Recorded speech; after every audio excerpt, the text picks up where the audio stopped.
हमारे पास दो वेक्टर्स हैं, वेक्टर ए एंड बी। हमने सपोज कर लिया कि दो वेक्टर्स ए एंड बी हैं और इनके दरमियान जो एंगल है एंगल थीटा है।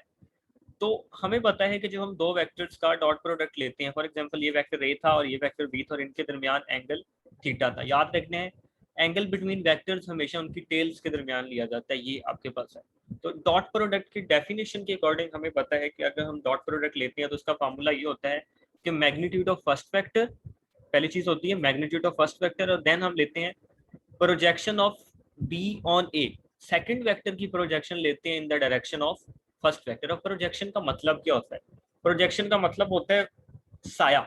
देखें इस बी वेक्टर को अगर मैं टॉप से यहां से देखता हूं कि ए के ऊपर इसका कितना साया पड़ रहा है, तो वो इस बी की इफेक्टिव वैल्यू होगी इन द डायरेक्शन ऑफ ए, जिसको हम बोलते हैं projection of B on A. तो जहां से मैंने बी इसको चेक करने के लिए क्या किया, बी से एक परपेंडिकुलर ड्रॉ किया, एक प्रोजेक्शन ड्रॉ की। तो बी की जो इफेक्टिव वैल्यू बनी यहाँ पे वो क्या बन गई, ये वाला कंपोनेंट बी का साइन, ये वाला कंपोनेंट बी का कॉस थीटा। तो ये इफेक्टिव वैल्यू बन गई in the direction of A, कि बी का कितना इफेक्ट हो रहा है in the direction of A. हमने क्या लिख दिया, ए डॉट बी बराबर है magnitude of A projection of B on A, तो ये आ गया A B cos of theta. ये तो था कि आपके पास ए डॉट बी, लेकिन अगर हमने बी डॉट ए लेना है तो फिर हम क्या करते हैं, बी डॉट ए पहला वेक्टर बी है तो हम मैग्नीट्यूड लेते हैं बी की और दूसरे वेक्टर की प्रोजेक्शन लेते हैं in the direction of first vector. तो हमने क्या लिया, projection of A on B लिया। अब देखिए इस वेक्टर ए की प्रोजेक्शन बी के ऊपर देखनी है तो क्या करेंगे, यहां से कहीं से मुझे देखना पड़ेगा इस वेक्टर ए को कि इसका बी के ऊपर कितना साया बन रहा है। तो इस ए की effective value in the direction of B find करनी है, तो मैं ऐसे प्रोजेक्शन ड्रॉ करूंगा, परपेंडिकुलर एक ड्रॉ करके ये प्रोजेक्शन ड्रॉ की। तो आपके पास थीटा के सामने ए का कंपोनेंट ए साइन थीटा, और ये वाला कंपोनेंट जो कि in the direction of B है वो हो गया ए कॉज ऑफ थीटा। हमने ये ए कॉज ऑफ थीटा लिख लिया यहाँ पे, B into A cos of theta that is equal to B A cos theta. और चूंकि ये दोनों ही मैग्नीट्यूड्स हैं तो आप इसको A B cos of theta भी लिख सकते हैं। एक रिजल्ट 1 आ गया, दूसरा रिजल्ट 2 आ गया, इन दोनों के आंसर क्या है, सर जी एक सेम है। तो इससे क्वेश्चन हम है। कंक्लूड ये करते हैं कि A dot B is equal to B dot A. तो ये जाहिर करता है कि जो डॉट प्रोडक्ट होता है दो वेक्टर्स का वो कम्यूटेटिव है। वो क्या है, कम्यूटेटिव है, मतलब सर एक आप ऑर्डर को क्वेश्चन चेंज है। भी करते हो आपके डॉट प्रोडक्ट के ऊपर कोई फर्क नहीं पड़ता। पहली सर चीज जी तो एक आप लोगों ने क्वेश्चन है। ये याद रखनी है। अब इसकी एग्जांपल के तौर पर आप यहाँ पे वर्क वाली एग्जांपल भी दे सकते हैं, F F W is equal to F dot D. आप F into D of cos theta या D into F of cos theta ये भी लिख सकते हैं, वो भी आपकी अपनी चॉइस है। नेक्स्ट क्वेश्चन हमारे पास है, with the help of diagram show that a cross b is equal to negative of b cross a, कि a cross b इक्वल होता है माइनस बी क्रॉस ए के, और इसको हमने डायग्राम से शो करना है। अब देखें डायग्राम से शो करने के लिए मुझे राइट हैंड रूल यूज करना पड़ेगा। राइट हैंड रूल होता क्या है, ठीक है, राइट हैंड रूल आप इस तरह से अप्लाई करते हो कि अपनी जो राइट हैंड को होते हो वो प्लेस करते हो इन the direction of first vector. अब ये हाथ को आपने प्लेस किस तरह से करना है, आपने इस तरह से प्लेस करना है कि जब आप फिंगर्स को कर्ल करें तो आप दूसरे वेक्टर तक शॉर्टेस्ट एंगल के थ्रू, शॉर्टेस्ट पाथ के थ्रू पहुंच रहे हैं। तो और देन आपका इरेक्टेड थंब ए क्रॉस बी की डायरेक्शन को क्या करेगा, रिप्रेजेंट करेगा। अब यहाँ पे मेरे पास ए क्रॉस बी लेना है, फॉर एग्जांपल ये सिनेरियो है और हमें ए क्रॉस बी लेना है। तो अब देखें यहाँ पे ए के ऊपर हैंड को रखने के दो वेज हैं, एक में हमारा थंब ऊपर आता है और दूसरे में मेरा थंब नीचे आता है। अच्छा अगर तो मैं थंब नीचे लेके जाता हूँ तो फिर जब मैं फिंगर्स को कर्ल करता हूँ तो मेरे पास ए से बी की तरफ जाने वाला जो पाथ बनता है वो ये वाला पाथ बनता है। इसको अगर मैं शो करूँ, अगर मैं उस तरह चलता मेरे पास ये वाला पाथ बनता, एक पाथ है ए से बी तक जाने का ये, और दूसरा पाथ था ए से बी तक जाने का, बी तक जाने का ये। इनमें से शॉर्टेस्ट ये है तो मैं इसको प्रेफर करूंगा। इस चीज का मतलब मेरा थंब अपवर्ड डायरेक्शन में रहेगा। तो ए से बी की डायरेक्शन में फिंगर्स को कर्ल किया, ए क्रॉस बी की डायरेक्शन किधर आ गई, अपवर्ड आ गई। अब दूसरा scenario B cross A find करना। अब देखें पहला वेक्टर बी है तो मैंने बी की डायरेक्शन में राइट हैंड को रखना है। अब इसके भी दो वेज हैं, एक केस में थंब अपवर्ड आता है और दूसरे में थंब डाउनवर्ड आता है। जहाँ पे थंब अपवर्ड आता है वहां पे ए तक जाने का रास्ता बनता है ये, और जहाँ पे थंब डाउनवर्ड आता है वहां पे जाने का रास्ता बनता है ये। मैंने शॉर्टेस्ट को प्रेफर करना है तो ये आएगा।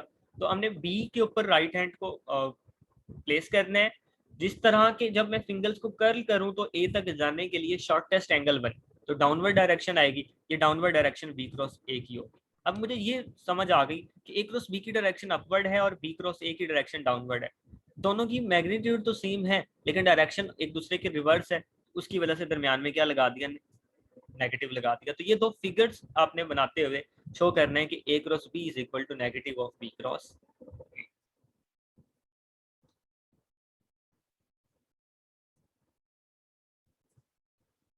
नेक्स्ट क्वेश्चन की तरफ मूव करते हैं।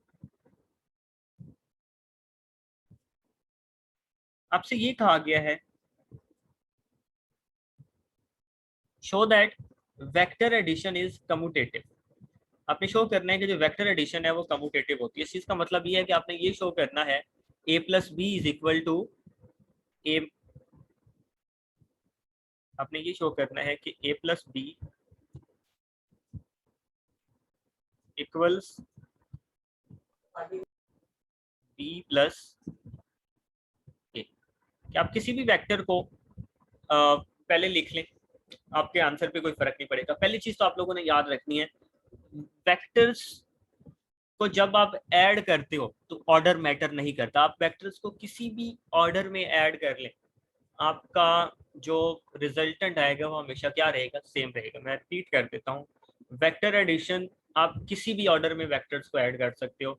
वो A B C D E F, आप किसी भी वेक्टर को पहले ड्रॉ कर लें, आपके रिजल्टेंट के ऊपर कोई इफेक्ट नहीं पड़ना। ये सिंपल आपने एक वे तो याद रखना है। अब हमने इसको ग्राफिकली शो करना है, तो कैसे करना है, मुझे पता है वेक्टर्स को हम हमेशा हेड टू टेल रूल से ऐड करते हैं। तो मैं जर्नल, एक फिगर तो ये बनी हुई है, हम एक और फिगर ड्रॉ कर लेते हैं। फॉर एग्जांपल मैं जर्नल कहता हूँ कि ये मेरे पास वेक्टर ए था इस डायरेक्शन में, और एक वेक्टर जर्नल था बी इस डायरेक्शन में। अपनी आसानी के लिए ये मैंने दो वेक्टर ड्रॉ कर लिए, एक वेक्टर ए है और दूसरा वेक्टर क्या है, बी है। अब हमसे कहा यह गया है कि शो करें कि ए प्लस बी और बी प्लस ए, आपका आंसर सेम है। हम देख लेते हैं, पहले तो ए प्लस बी फाइंड करते हैं ग्राफिकल। मैंने ए प्लस बी फाइंड किया, पहला वेक्टर ड्रॉ किया वेक्टर ए, और पहले वेक्टर के हेड से मैंने दूसरा वेक्टर ड्रॉ किया वेक्टर बी। रिजल्टेंट इनका कैसे आप फाइंड करते हो, आप रिजल्टेंट इस तरह से फाइंड करते हो कि पहले वेक्टर की टेल को आखिरी वेक्टर के हेड से ज्वाइन करना होता है। तो ये आपके पास आ जाएगा, ये वाला जो आंसर आया ये आपके पास आ गया ए प्लस बी का आंसर। अब सेकंड में था बी प्लस ए फाइंड करना। बी प्लस ए को भी मैं यहाँ पे ड्रॉ करता हूँ। मैं कहता हूँ मेरे पास ये पहला वेक्टर है बी, इसके लिए मैं कलर चेंज कर दूं। मैं कहता हूँ ये मेरे पास बी को मैंने पहले ड्रॉ कर लिया ताकि आपको लगे कि ये अलग अलग चीजें हैं। उसके बाद मैंने ए को ड्रॉ किया सेम ऐसे, ये मेरे पास वेक्टर ए हो गया। अब रिजल्टेंट फाइंड करना है, तो रिजल्टेंट तो यही होता है पहले वेक्टर की टेल को आखिरी वेक्टर, तो एग्जैक्टली यही वाली लाइन नहीं आ रही वो भी। इस चीज का मतलब बी प्लस ए भी क्या आता है, सेम लाइन आती है। तो चूंकि इन दोनों का रिजल्टेंट तो सेम आ रहा है, हम कह सकते हैं कि जो ए प्लस बी है और बी प्लस ए है, ये दोनों ही आपके पास कम्यूटेटिव हैं इन एडिशन। तो वेक्टर एडिशन हमेशा क्या होता है, कम्यूटेटिव होता है। तो ए प्लस बी और बी प्लस ए क्या आते हैं, सेम आते हैं। आप इसको इस तरह ग्राफिकल वे में, या तो ये फिगर बना लें, आसान सी है, इस फिगर में बना लें, किसी भी वे में बना के आपने इनको शो कर देना है कि जो वेक्टर एडिशन होती है वो क्या होती है, कम्यूटेटिव होती है। वो लॉ ऑफ कम्यूटेटिव को क्या करती है, फॉलो करती है।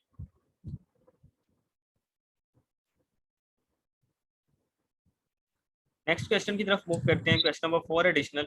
क्वेश्चन नंबर 4 में ये कह रहा है वो कि show that square of a vector is a scalar quantity. आप किसी भी वेक्टर का स्केयर में तो वो क्या आती है, स्केलर क्वांटिटी आती है। अब इस चीज को हमने प्रूव कैसे करना है, देखिए फॉर एग्जांपल मेरे पास कोई वेक्टर ए है, जिस तरह हमने ये कंसीडर किया वेक्टर ए है, और इसका सेल्फ डॉट प्रोडक्ट लिया है। ए स्केयर का मतलब ये होता है कि ए डॉट ए, और दो वेक्टर्स के दरमियान जो एंगल होता है वो क्या होता है, मतलब एक वेक्टर अपने साथ पैरेलल होता है, तो ए का ए के साथ एंगल 0 होगा। हमने लिख दिया ए dot a is equal to a into A cos of 0। अब देखिए कॉस 0 का आंसर होता है 1 और ए इंटू ए बन जाता है ए स्केयर। अब square of magnitude of a vector is a scalar, कि ए स्केयर है ना, आपके पास सिर्फ मैग्नीट्यूड कंसीडर की जा रही है। तो स्केलर क्वांटिटी होती है वही है जिनको आपके पास क्या रिक्वायर होती है, कंप्लीट डिस्क्रिप्शन के लिए मैग्नीट्यूड रिक्वायर होती है। तो ए स्केयर आपके पास जस्ट मैग्नीट्यूड फॉर्मेट रह गया।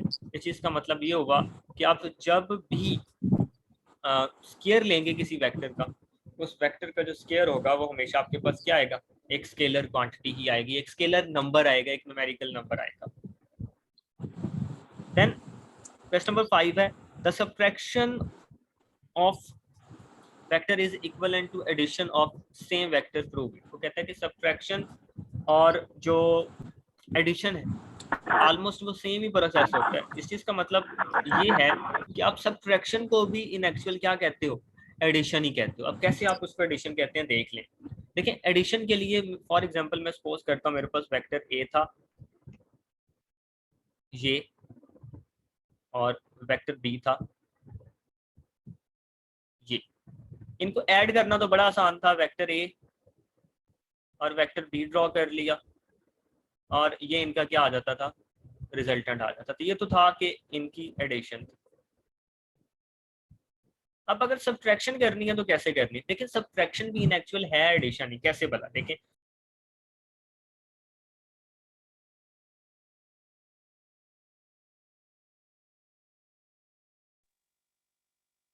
यार सर गायब हो गया इतनी देर, जाके जरा मुझे इंस्टा पे फॉलो करो, दोबारी का सिल्टू मेरी आईडी है।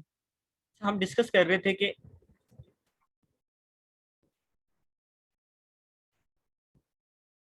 जो वेक्टर एडिशन है और सब्ट्रैक्शन वो सेम चीज है। हमने अभी कहा था कि एक वेक्टर ए है और अदर वेक्टर बी। मेरे पास दो वेक्टर्स थे ए एंड बी और इनको ऐड करने के लिए फर्स्ट वेक्टर ड्रॉ किया, सेकंड वेक्टर ड्रॉ किया और ये इनका क्या आ गया, रिजल्टेंट आ गया। ये वेक्टर था बी।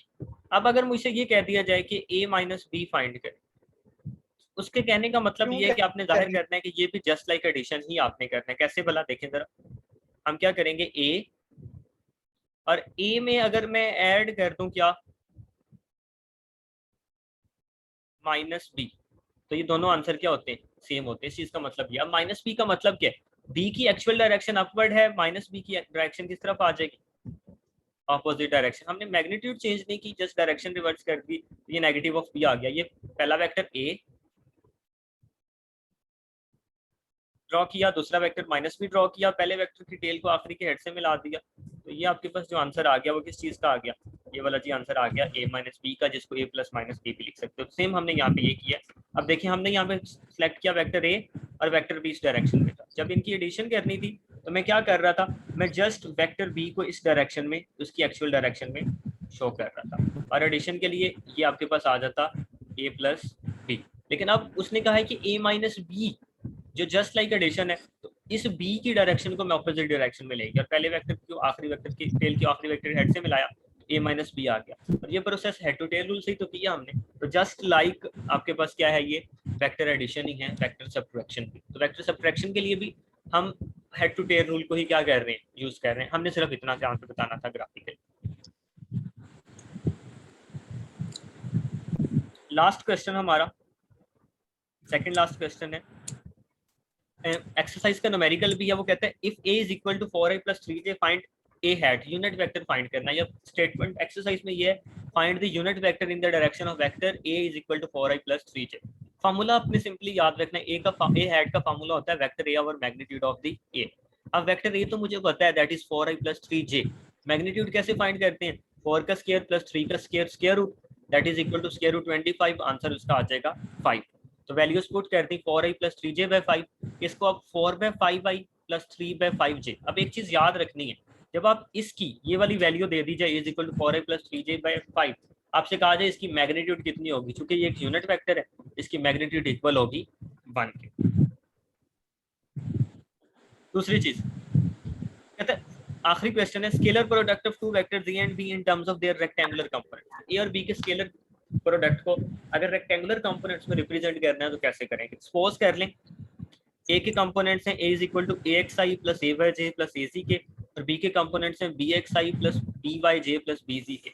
हमने इनका डॉट प्रोडक्ट लेना है ए डॉट बी। तो ए डॉट बी के लिए पहले वेक्टर ए के कंपोनेंट्स लिख लिए, दरमियान में डॉट लगा दिया और बाद में हमने दूसरे कंपोनेंट्स लिख लिए। अब देखिए यहाँ पे रूल सेम वही है। ये चीज थोड़ा सा मैं क्लैरिफाई आप लोगों को यहाँ पे कर देता हूँ, बच्चे बड़े कंफ्यूज होते हैं इसमें।